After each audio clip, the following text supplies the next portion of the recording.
Hello, BookTube. Well, I've done something today that I said I wasn't going to do. I promised myself I wasn't going to do. I said I wasn't going to do. I bought some books. As it happens, I was out on errands. I will use Steve Donahue's euphemism for going book hauling and saying you got to go somewhere else, and oh, you happen to pass or be nearby. Well, I was. Two locations where I buy books. One, there's always good books, and the other, well, it's iffy. But today, I did well. I did try to limit myself. I didn't get too many. I got a small stack, and I tried to confine myself to ones that I think I would want to keep to add to sort of the collections that I have. Um, all but possibly two, but they'll be the first two that I look at. Let's call this a shot across the bow from HMS Bedford, and I'm referring to the second incarnation of HMS Bedford in late 18th century. Nothing to do with named after the town of Bedford. It was the Duke of Bedford, but hey, I'm not splitting hairs here. It was a ship of the line and a third rate, and it had, I think it was like 30 or 40, 30, I think, guns on the top deck, 30 pounders. So don't mess with me. Okay, let's get to the books. The first one here is, I'm sure some are familiar with this one. I'd not seen it. It's The Final Solution, The Fate of the Jews, 1933 to 1949, by David Cesarini. I'm familiar with the name, but I just can't quite place it. Oh, there it is. Yeah, Eichmann, His Life and Crimes. I think he did a massive biography of Eichmann. And that's not the same. I should have looked up a few things, but anyway, I've got a small shelf. This is a honker. It's a big honker. I got a shelf of sort of Second World War, First World War, and Second World War. I'm quite picky at what I get. There's a few general histories that I want to get, and then there's sort of some battle histories that I want to get. There's certain battles that I'm interested in. Not a huge amount of books, but there's a few things like that I'd love to get is the 3 volume War in the Pacific. There's a Stalingrad 3 volume, and I think there's a 3 volume on North Africa. There's too many, and that's the problem. But I occasionally add to it, and I've added this one. Um, and it says here David Cesarini's sweeping reappraisal challenges accepted explanations of the anti-Jewish politics of Nazi Germany and inevitably of the final solution. The persecution of the Jews was not always the Nazis' central preoccupation, nor was it an inevitable process. Cesarini also reveals that in German occupied countries it unfolded erratically, often with little or no control. Ghettos were improvised, while the mass shooting of Jews during the invasion of Russia owed as much to the security situation as to anti Semitism. Don't know. It was very cheap, so it's. You can see so I think it's been read because the spine is pulling out. It is a Macmillan publication, 2016.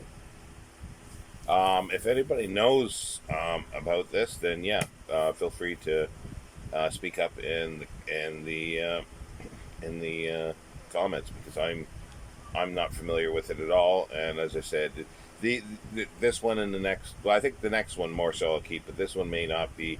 But it's going to be a long time before I get around to reading it. A long time, so it will probably wind up on the shelf for some time. The next one is quite interesting. It's called Shades of Difference, Mythologies of Skin Color in Early Modern England, by I'm not going to do well with this name. Sujata Iyengar. It is a Penn State University publication. It looks brand new, basically. Yeah, University of Pennsylvania Press. Sorry. Let's see, 2005. So it's not that well. It's 15 years old, and it's on the flap here. It says, "Was there such a thing as a modern notion of race in the English Renaissance? And if so, was skin color its necessary marker? In fact, early modern texts described human beings of various national origins, including English, as turning white, brown, tawny, black, green, or red for any number of reasons, from the effects of the sun's rays or imbalance of the bodily humors to sexual desire or the application of makeup. It is in this cultural environment that the 17th century London Gazette used the term black to describe both dark skinned African runaways and dark haired Britons, such as Scots, who are now unquestionably conceived of as white. In Shades of Difference, Sujita Iyengar explores the cultural mythology of skin color in a period during which colonial expansion and the slave trade introduced Britons to more dark-skinned persons than in any other time in their history. Looking to text as divergent as 16th century Elizabethan erotic verse, 17th century lyrics, and Restoration prose romances, Iyengar considers the construction of race during the early modern period without oversimplifying the emergence of race as a color-coded classification or a black-white opposition. Rather, race, embodiment, and skin color are examined in their multiple contexts: historical, geographical, and literary.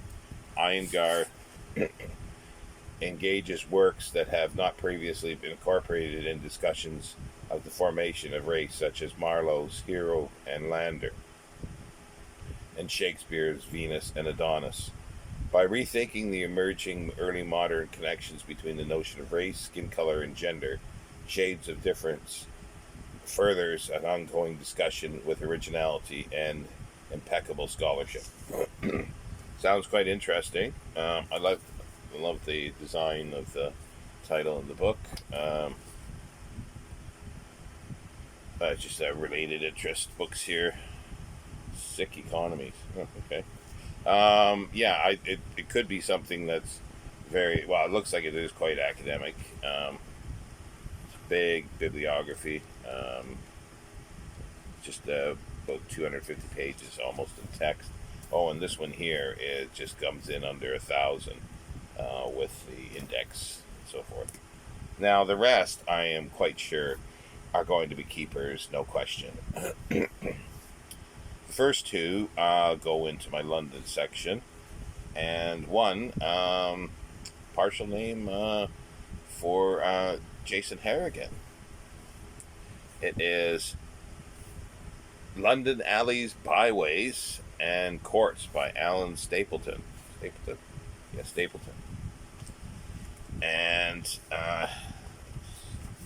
in here, it is The Bodley Head, London, 1924. And it's drawn and described, like this London Alleys, Byways, and Courts, drawn and described by Alan Stapleton. And it's just fabulous. That's the frontispiece there. And it is just chock full of sketches of alleys and so forth. That looks like more of a, what's that, Newman's Row, so. Then you got more there. Steps to Warehouse Court. Description sounds interesting. Dedication is interesting. To Eva, a gentle woman. I wonder who Eva was. Now, the preface, he uses a quote here. Doesn't say where the quote is from. I'm curious, but anyway. Sir, If you wish to have a just notion of the magnitude of this city, you must not be satisfied with seeing its great streets and squares, but must survey its innumerable little lanes and courts. There it is. Yeah, these words from the great lexicographer may well be taken as the excuse for the little work on London alleys, byways, and courts, the public appearance of which has been much delayed because just as the manuscript was finished, it was purloined from me. Oh, that sounds interesting. I hope a second attempt at the letterpress is better than the first. It might easily be so. Purloined? Somebody stole it. That's interesting things you sort of stumble on here. And it makes me very curious who Eva is and why was the first manuscript purloined. It doesn't say. It says the great lexicographer. So I wonder if that. I'm not sure who that would be. I'd have to look up the quote. It didn't ring a bell to me, but another one by Alan Stapleton. And these are little older books. This is London Lanes. Again, illustrated with 40 pencil drawings by the author. There's Love Lane, Aldermanbury, I think it says.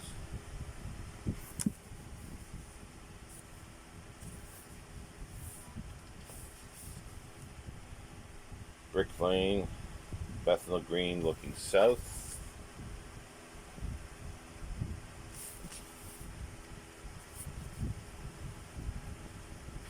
A lot of them in there.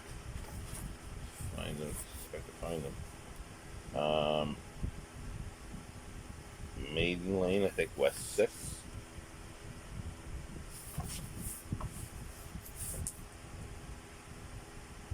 Harp Lane. And it's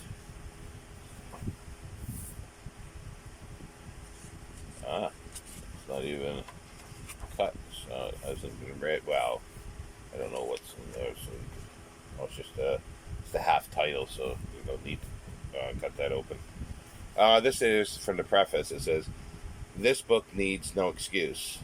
It is an attempt to enumerate, name, and describe as far as possible all the lanes, old and new, of London.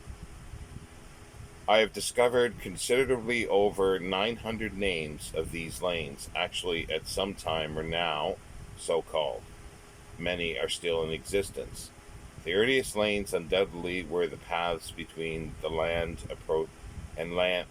Wait a minute.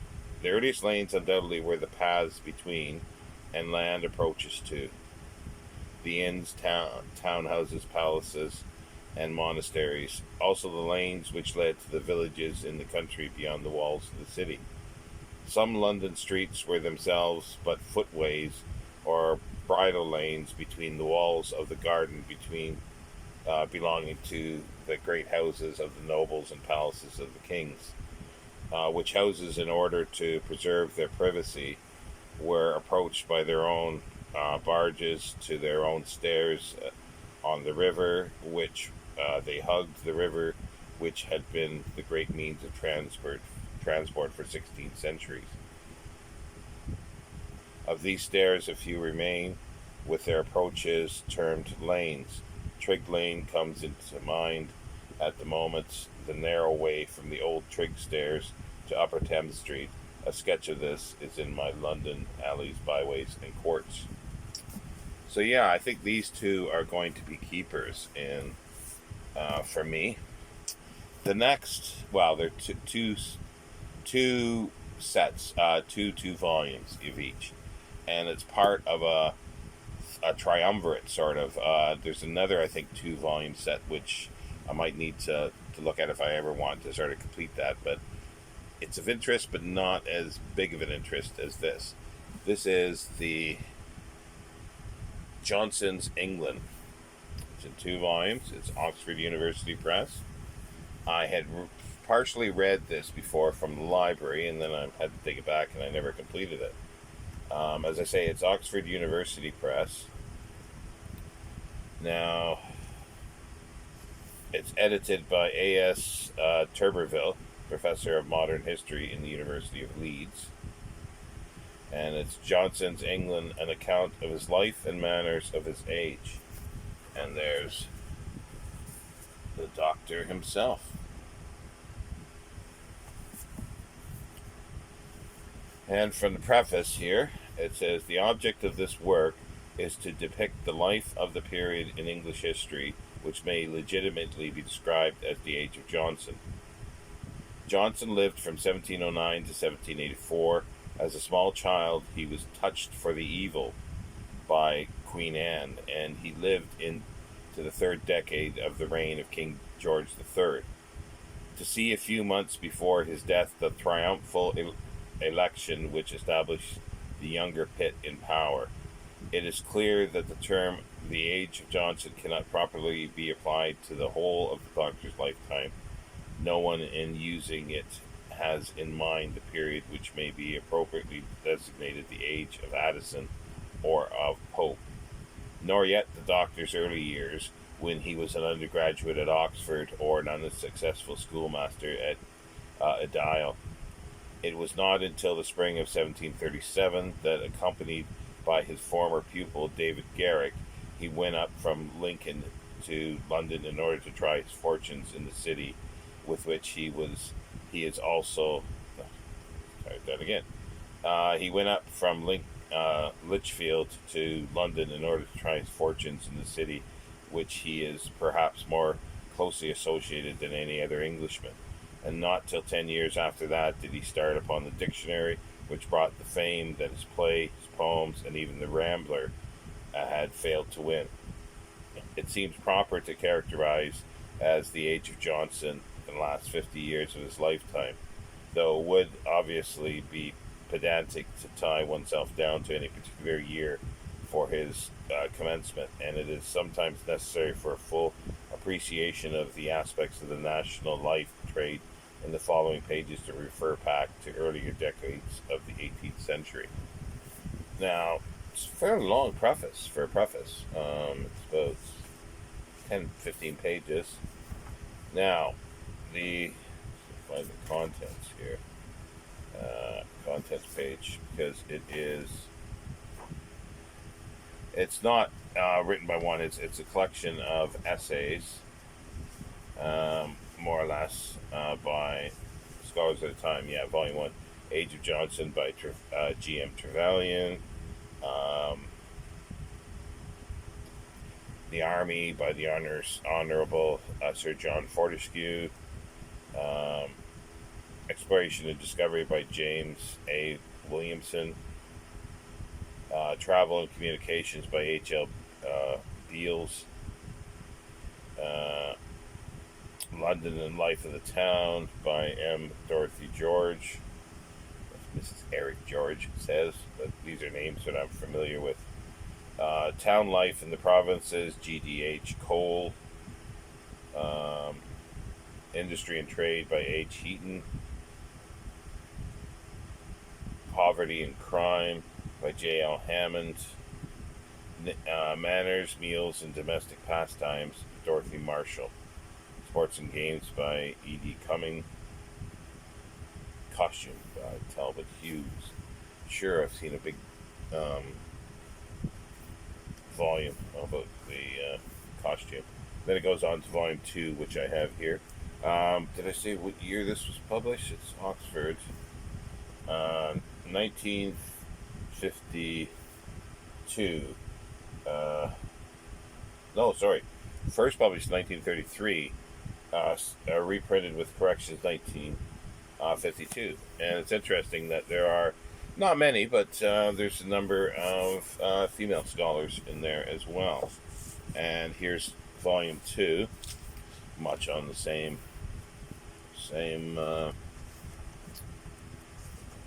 shape. And there's a bust of Dr. Johnson instead of the portrait. And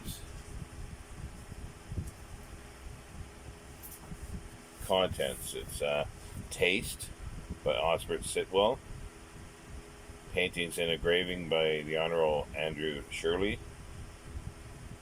Again, I'm just sort of popping through the ones I'm familiar with names with. It's less than this one. Education, Schools, and Universities, Charles Mallet. Uh,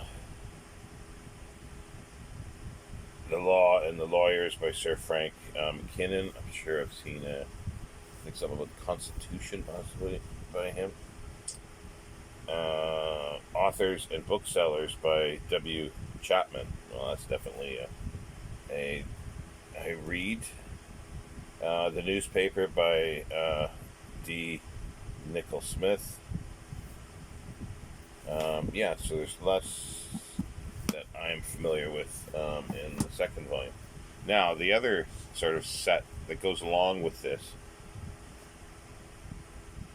is it's a bit more ornate. That one's a bit rough. This is early Victorian England. And it's got an erratum page in it. And this one was published, I think this is the later volume. There's Old Westminster in the frontispiece. Early Victorian England, 1830 to 1865. This is 1934, so yeah, 1 year after this. Oh, this is the first printing from 1934, and the other one's later, and it's in rougher shape. It's from like 20 years later. Preface to this one: the period with which these volumes deal might be variously defined.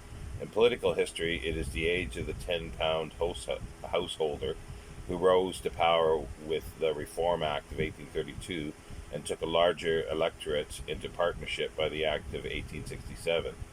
Industrially, it opens with the invention of the railway transport and ends with a railway system practically complete. It saw the transformation of the individualist England of the Georges into a modern administrative state. On a larger view, it is the age of expansion, and the British North America Act of 1867 closes one phase of history and opens another, of which the end is not yet in sight.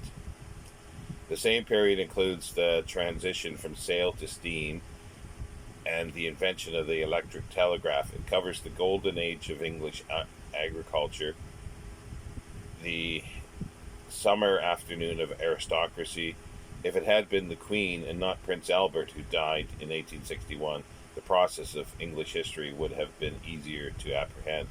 The long life of the sovereign, the long careers of her most famous subjects, created an illusion which the word Victorian enshrines. The 60s are the decade of swift, decisive transformation. In front of them lies the world in which we were born. Behind them is a world which was that has passed out of memory, and which is the purpose of these chapters to call back to life. Again, it's the same structure that it hits into essays. Work and Wages by J.H. Clapham. Homes and Habits by Mrs. C.S. Peel. Town Life in London by R.H. Mottram. Life in the New Towns by J.H. Clapham and M.H. Clapham. Country Life and Sport, Bernard Darwin. The Navy, Admiral G.A. Ballard. The Army, Sir John Fortescue. The Mercantile Marine by Basil Lubbock. No, actually, I don't think I know him. That was Volume 1. Volume 2 is The Press by E.E. Kellett. Art by A.P. Opie. Architecture by A.E. Richardson. I've mentioned him before. He's a Georgian architectural historian. Basically, he lived in Ampthill, just outside of town here. And I've got a number of books that belong to him. He had an interest in roads as well, and apparently he had a big collection, and I just sort of got a few dregs at the end, which, too bad. Music, E.J. Dents. I'm probably thinking of, let's see here. Holidays and Travel by Mona Wilson. Expansion and Immigration, D. Woodruff. and Portrait of an Age by G.M. Young. And I think G.M. Young edited this, I think. Thought he did.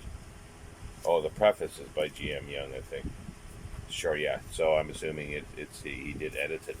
So yeah, so there's a haul. Let's see if I can do a pyramid for this. There's volume 2. It's a bit thicker. Let's see if I can do a pyramid.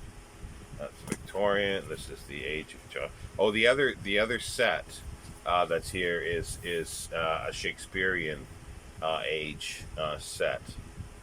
But it would have been nice to get them uniform. So maybe sometime I'll look for a Johnson one, original Johnson. So there's Johnson. Here's the lanes. Oh, I can't see anymore.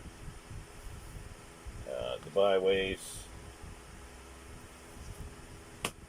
The race, color. Oh, I think it's just going to tip over. So let's stop that. Let's not put the other one back on. Anyway. So there you go. There's a salvo across the bow. For a book haul. So I'm the interloper here in the OGBG, I think, but so be it. I have opened up a new front. Take care, BookTube.